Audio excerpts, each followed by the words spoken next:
Yan idol ang kristalit. Ito siya idol green at saka puti. Hinalo ko yan. Mix ko na lang yan siya. Tapos may yung pakintab niya. Ito. Yan. Ayan mga idol yung pakintab na hinalo ko dyan. Tapos ito rin rainbow. Yan. Kaya ang ginawa lang natin ngayon, green at saka puti. Ito. Yan, green at saka puti. Yan. Tapos ito namang guma. Yan. Yan siya dulo, guma na hinati-hati. Yan siya dulo, yan. Yung guma na yan. Tapos putulin mo lang, tapos gat-gatin mo lang siya. Yan. Kaya mayroon na akong nayari na dalawa. Yan dalawa. Dalawang piraso yan na gawa ko. Kaya ipakita ko sa inyo kung paano paggawa ng pamain ng tamala. Kulay green puti rin yan siya Yan. Yung ibang kulay hindi ko na ipakita sa inyo kasi sample lang ito. Kasi mahaba yung video natin. Yan. Kaya tingnan niyo kung paano gawin o paano i-process yung paggawa ng tamala o pagkabit at pagtali. Kaya tingnan po ninyo. Sinulid. Yan. Sinulid na kulay itim. Tapos yung kawil natin, ito number 17 na mustard. Yan, mustard. Number 17. Yan. Okay, kaya itali natin. O, yan talian natin siya ng goma. Kalsuhan natin. Yan. Yan. Para hindi siya magdikit yung kristalit sa kawil pag may kalso. Kasi kung wala siyang kalso, magano yan siya. Magpulupot sa sima. Kawil. Kailangan may kalso siya para magbuka siya. Kailangan doblehan rin siya ng sinulid para hindi siya magkalas. Kasi kung walang sinulid, magkalas yun siya.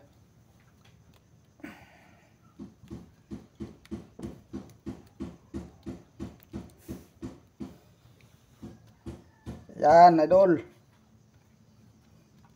Yan na, nakarak na. Naputol.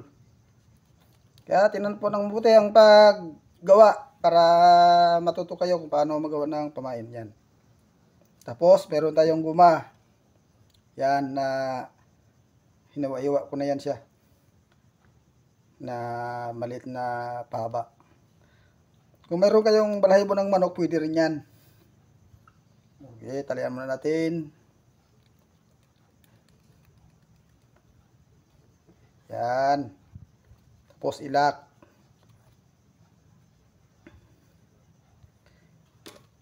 Ito na yung ano natin yung kristalit. Green at saka puti. Magkuha lang tayo ng kaunti rito para ilagay natin sa taas. Hindi na siya lahat na itapal mo kaagad siya doon. Hindi. Kailangan magkuha ka ng maliit. Yan. Hindi yan parehas ang kapal niya. Ang isa manipis, ang isa makapal. Itong makapal, pauli lang muna yan. Ito muna yung manipis. Yan, sa taas. Tali nung siya, ilak mo na yan siya. Pero ano talaga yan siya, idol, na ilak talaga na hindi mo na siya matanggal. Kasi kung hindi mo yan siya ilak, magkalas talaga yan.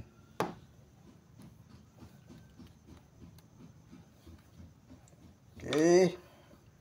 Ito naman, ang kristalit na kanina, bawasan natin kasi masyadong makapal. Kailangan tama-tama lang. Tapos, ihaya yung kawil. Yan. Tapos, ilagay sa taas. Yan. Bago, lang yan siya doon sa may, yung kristalit na dati na nilagay natin, kailangan pantay rin siya. Yan. Tapos gupitan na lang yan siya para may sukat.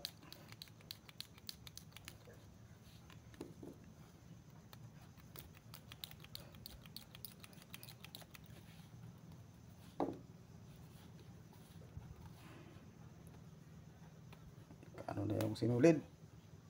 Bulok na. Lagi nagbabasa sa sa laot.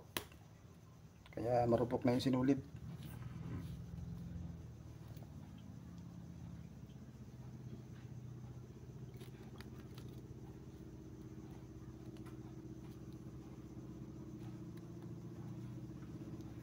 Kaya putulan natin siya kasi mahaba yung sa unahan niya. Yan. Tapos ito rin, yung pagputol hindi pantay, kailangan palit sa unahan. Yan na dol, ito. Yan. I-lock muna natin.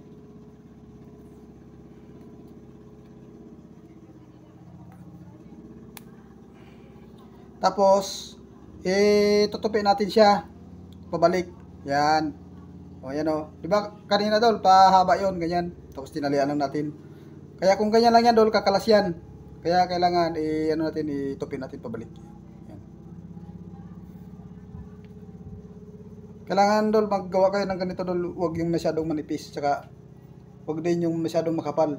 Mahina din yung siya dol pag masyadong makapal.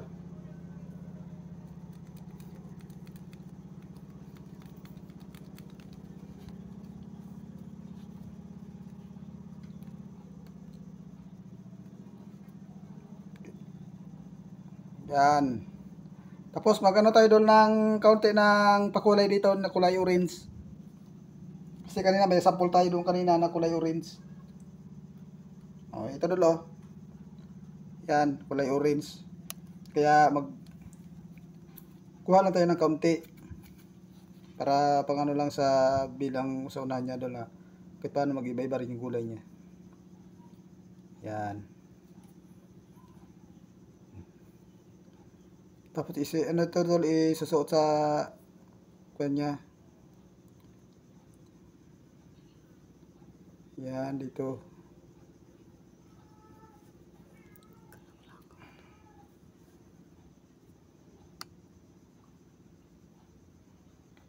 Tingnan po ng mabuti, huwag po yung antok-antok.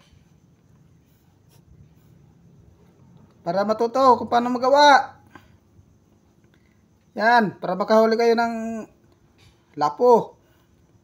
Marunong na kayo magawa ng pamain. Wala itong nabibili sa Shopee o sa TikTok. Kaya, sariling gawa lang para tipid. Yan. Kaya kung marunong ka na magawa dol, hindi mo na kailangan dol mag bili-bili, ganyan.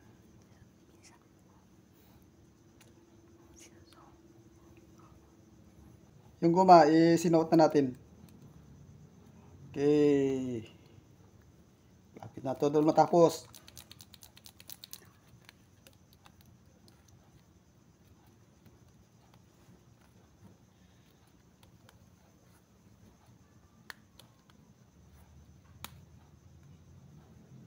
Okay, yan dolo, yan, yari na.